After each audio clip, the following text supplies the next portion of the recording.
In the warm, restless town of Aregbi, a place where the roads hummed with the footsteps of traders and the distant call of motorbikes, lived a young man named Ton Alade.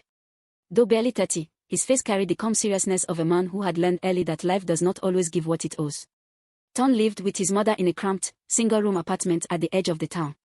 The zinc roof leaked whenever rain grew impatient, the walls bore scars of age, and their only window rattled even when the wind walked gently.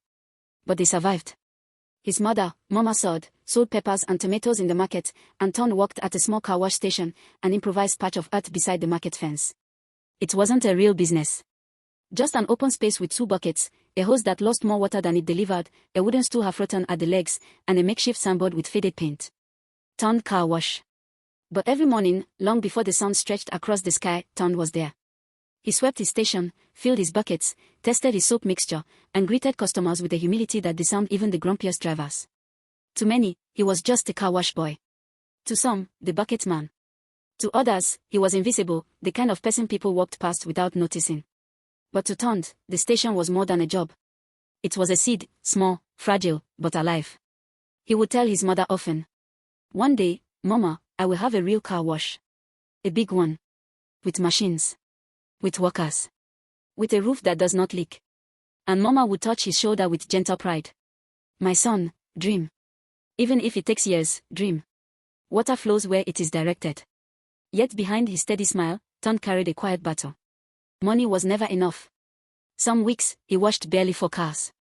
Other weeks were better, but the money vanished instantly: rent, market food, Mama's medicines, soap, sometimes debt.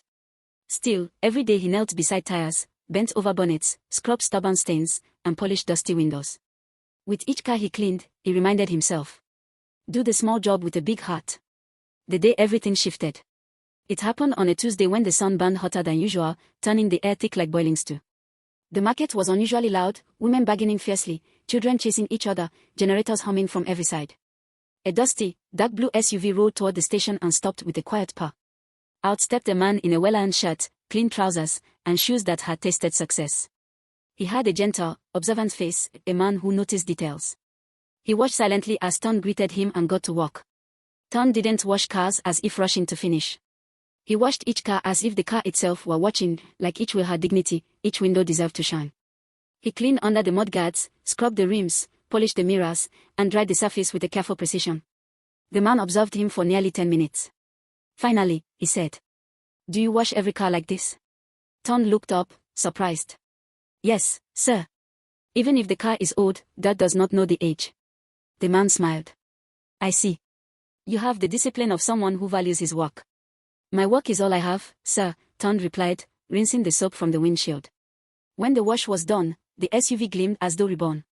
The man inspected it, nodding slowly. "You wash cars like they're diamonds." Ton laughed softly. "A car will shine if you give it the chance." "That is a wise thing to say," the man said, extending his hand. "My name is Mr. Adeko, businessman. I own a chain of supply stores in 3 towns." Ton's heart thumped. He shook the man's hand with both palms. "Thank you for stopping by, sir." Mr. Ade paused, then asked the question that opened the door Ton didn't know existed. "Tell me, young man, what do you want to do beyond this?" A dream spoken aloud.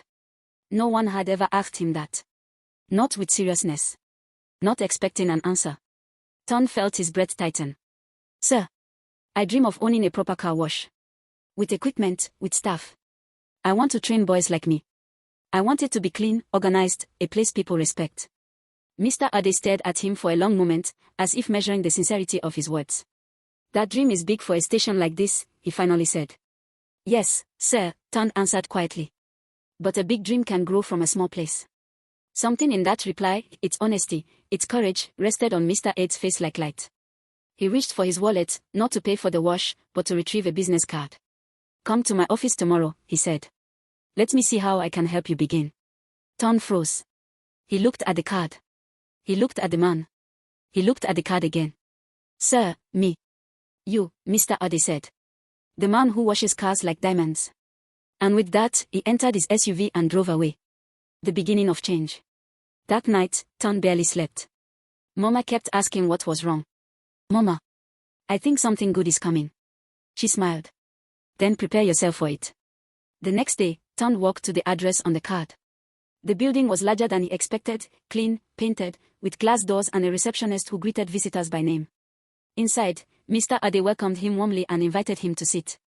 First, he said, "Tell me why your dream matters." Ton swallowed. He felt his palms sweat. But he spoke from the heart. "Sir, when I wash cars under the sun, I see boys like me wandering the streets, struggling. I want to build something that gives us dignity. Something that gives opportunity. Not all of us can go to school. Not all of us have certificates. But we can work. We can learn. We can grow." Mr. Ade nodded slowly. "That is purpose. I admire it." He then stood up, brought out a notebook, and placed it on the desk. "Let us begin your business plan." For weeks, every evening after work, Ton visited.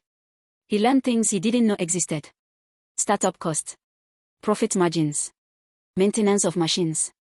Employee management. Branding. Customer loyalty. Bookkeeping. Marketing strategy. It was hard at first. Sometimes confusing. Sometimes overwhelming. But each time he felt lost, he remembered the words Mama always said.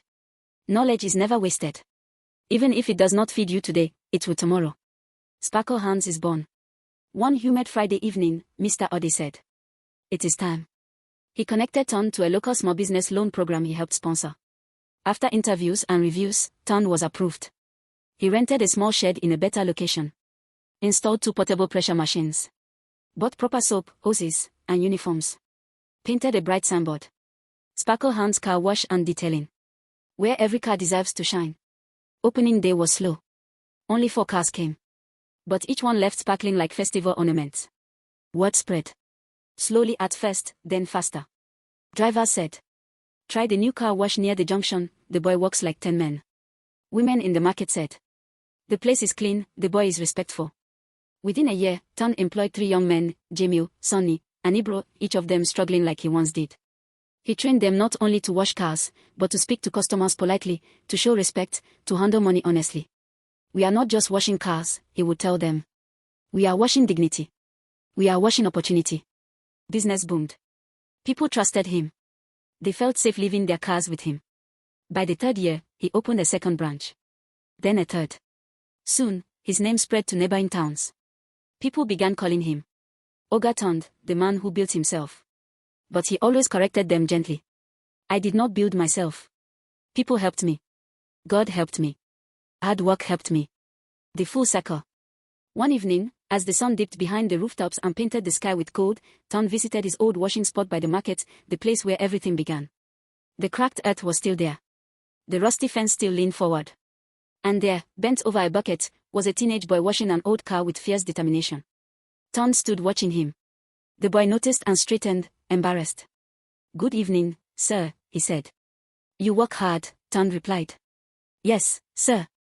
I want to save money for something. Maybe one day, something better." Ton smiled, softly, knowingly. "What is your name?" "Kayode, sir." "You want to learn car washing professionally?" The boy paused.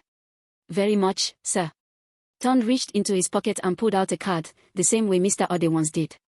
"Come to my office tomorrow," he said. "I will teach you everything I know." The boy's eyes widened. "Why me, sir?" Ton chuckled gently.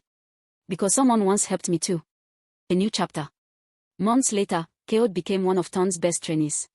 The business continued to grow, not only in size but in reputation. Ton began organizing free workshops for young men and women, training them in basic business skills, customer service, and car care techniques. People admired him not for his money, but for the humility he carried like an unseen crown. His mother lived to see him succeed. She moved into a better home, with a roof that never leaked and a kitchen she loved. She told everyone